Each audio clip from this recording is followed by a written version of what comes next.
Fala galera do YouTube, agora eu tô trazendo pra vocês, galera, como deixar o volume de seu celular mais alto, galera.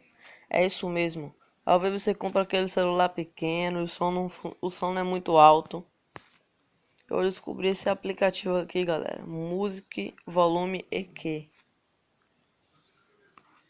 Funciona mesmo, galera. Você vai estar abrindo ele aqui normal.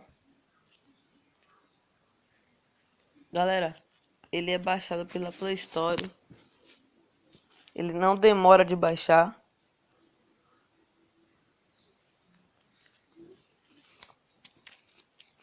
Só pesquisar aqui, cara.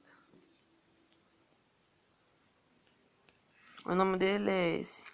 Music Volume EQ.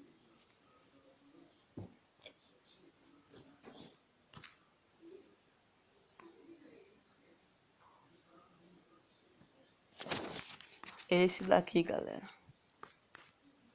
Depois de baixado, é só simplesmente você abrir. E você já vai ter as configurações, galera. Quando ele vir, vai estar aqui em 40.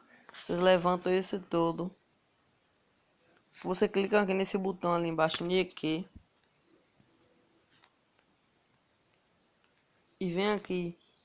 Clica nesse nomezinho aqui, preset. Clica nesse nome flat, desce até lá embaixo. E clica em flat, galera.